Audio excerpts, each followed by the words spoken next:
Ayan, may dinala sa atin na XR200 ano. Bali yung issue ng XR na ito ay mahirap pandarin. Yun ang sabi ng may-ari ano, mahirap pandarin. Sandali, kunin ko muna yung susi. Ayan. Susian muna natin. Ayan, mahirap daw pandarin ito. Ayan, dinala sa akin. At sabi niya na kapag nakachok daw umandar. Yan, subukan muna natin. Oops, mali. Yan, naka-neutral. Yan. Tapos push button natin. Ayan, hirap umandar. Nagre-regondo lang. Ayaw umandar. Ngayon, gawin natin, chok natin ano. Dahil dalawa po yung daanan ng gasolina, yung sa left channel, yung po yung sa choke. Yung right channel, yung po yung sa lane mixture ng gasolina. Ayan, sa low RPM. Ayan. Pag naka-choke po yung motor, kapag umandar, ibig sabihin may dumadaloy na gasolina papunta doon sa left channel ng choke. Ayan. Kapag umandar ito, ibig sabihin barado po yung right channel ng ano, dinadaanan ng karburador. Yung sa lane mixture. Yan. Barado po 'yan kapag umandar ito naka-choke. Okay. Ngayon, subukan natin. I-choke muna natin. I-pause button muna natin ano. Ayan. Hirap din. Subukan natin. Subukan natin. Ayan, bali naka-on na yung kanyang gasolina. Ngayon, baka reserve yung gasolina. Ang gawin natin, reserve muna natin ano. Kotin natin pailalim yan. Dahil nandito yung kanyang arrow, naka-reserve. Ayan, subukan muna natin. Bali naka-choke po ito Ayan, naka-choke po yan. Yung carburetor naka-choke, nakataas. Ayan.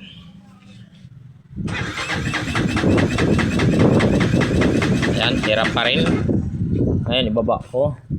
Ibaba natin. Boto natin. Ayaw pa rin. Ayan.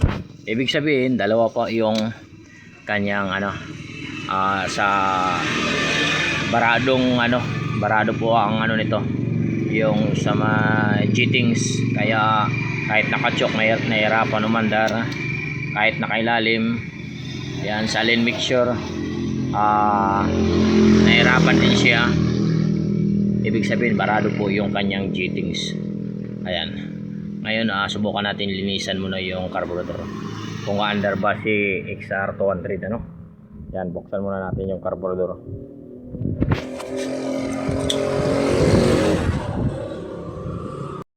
Ayan, ito na yung carburetor ano. Bali linisan lang muna natin ito. Madubi na po yung kanyang carburetor, kaya linisan muna natin.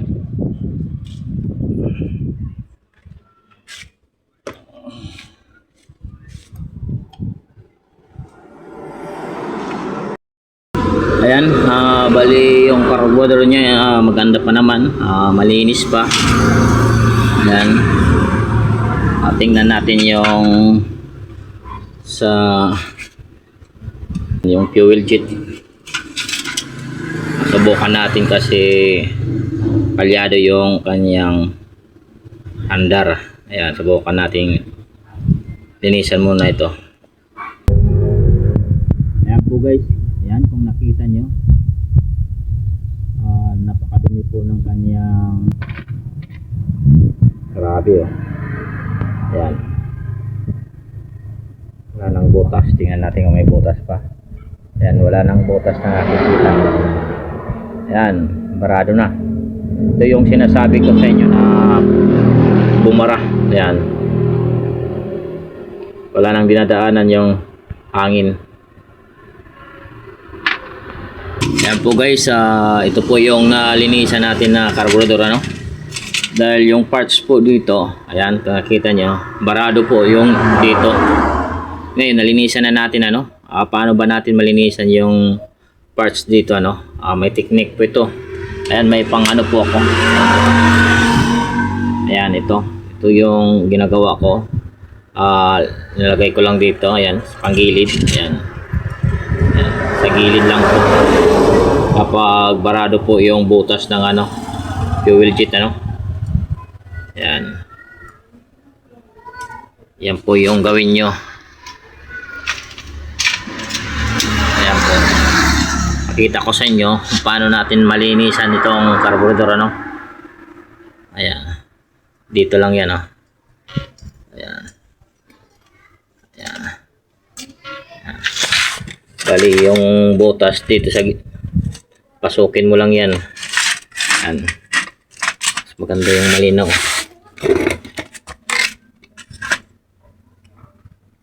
Ayan, bali pasok lang natin itong maliit na wire, ano. Ayan.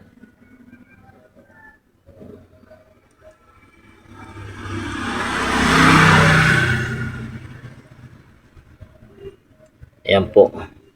Yan lang po. Ayan, pasok na po yan. Tingnan natin. Ayan, nakapasok na po yan doon sa gilid dito banda.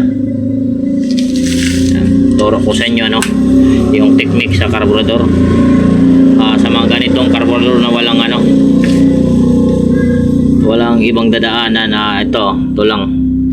Ito yung carburetor na kapag barado po yung parts dito. Ayan. Bali, gumawa lang kayo ng ganitong wire. Ayan, ito yung ginamit ko para tusukin, ano. Ayan. Pag natusok nyo na, subukan nyo kung may dumadaan dito na ano, hangin. Ngayon, may ginawa ko ito. Ayan po yung ginawa ko. Ayan. Ito po yung hose. Ayan, papunta rito. Tapos, papunta doon sa may, yan, dito sa, ito yung ano, sa choke.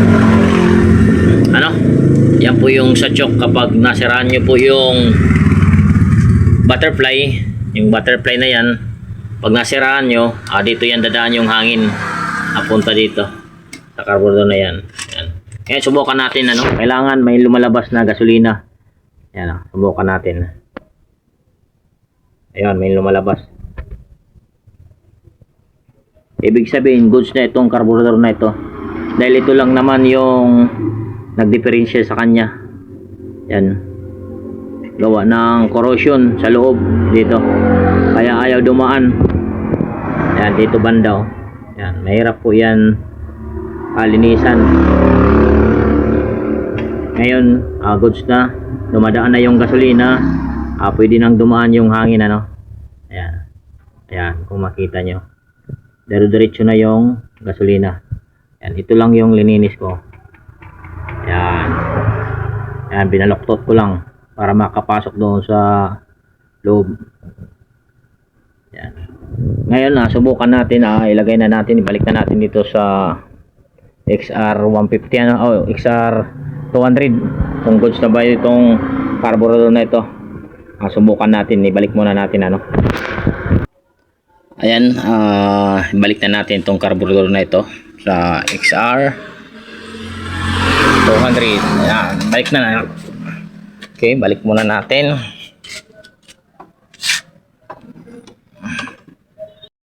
Ayan, ibalik na natin yung carburetor ng XR 200, ano.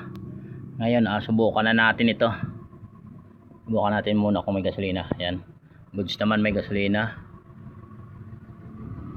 Okay.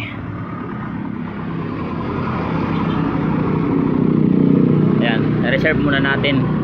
Ayan, tapos subukan natin panda rin. Ano yung susi?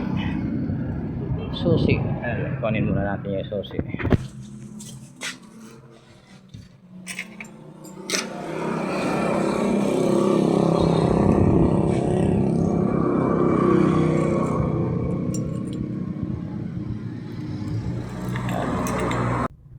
Daming alikabok, hindi napandar nila kasi yung carburetor may diferensya. Ngayon, subukan natin i-start, ano.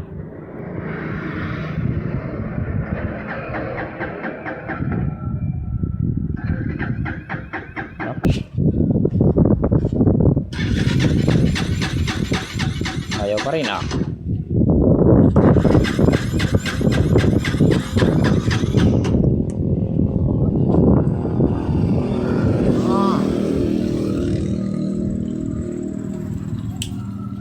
Yun.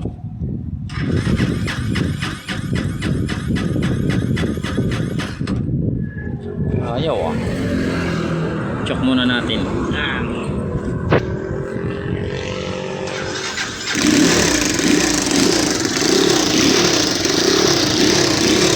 Yun, umandar na.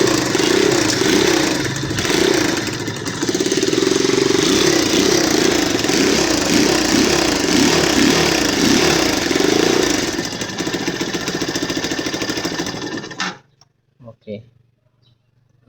Tignan natin yung minor. Start.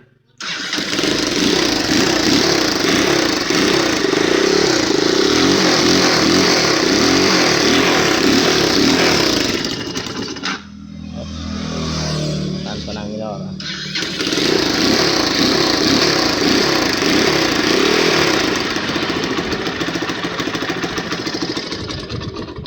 Oh, walang minor. Konting adjust pa.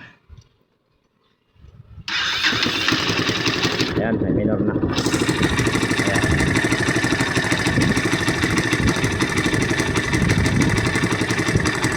Ayan, butas yung kambutso. Pangit ng ano, tunog. Ayan, parting dito sa ano. Ayan, pangit yung tunog.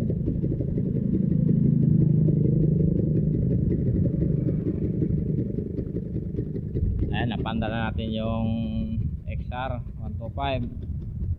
XR 200 pala. Oops.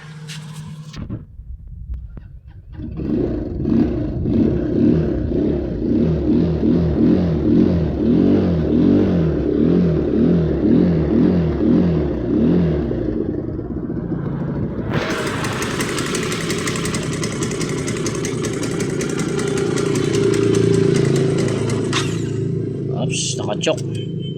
May pala namamatay. Subukan natin.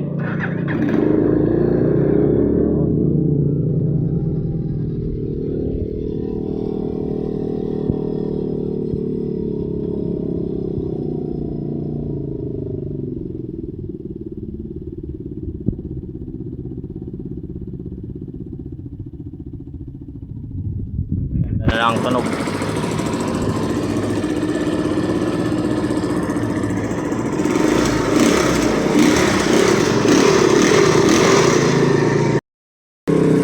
Ayan po guys, napanda na natin yung motor. Maganda na, na-set up na natin yung carburetor. Goods na siya.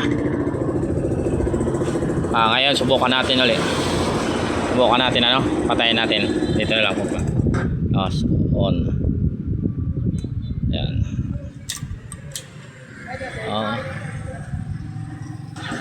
Ayan, under kagad. Up. Minsan na umatay yung ano ah. Ayan. Ayan. Goods na. Oops.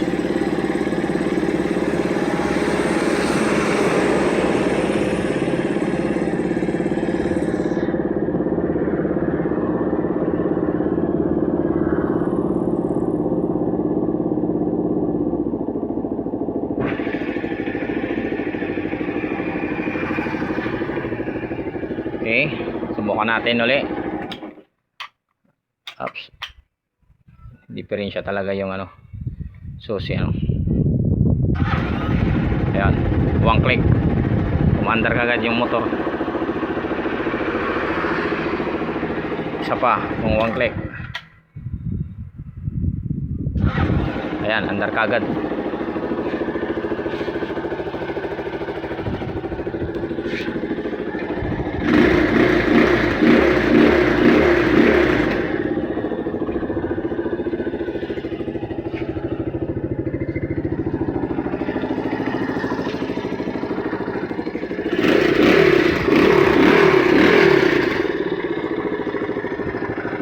Ayan po guys, salamat sa panonood ano. Ayan po yung XR200.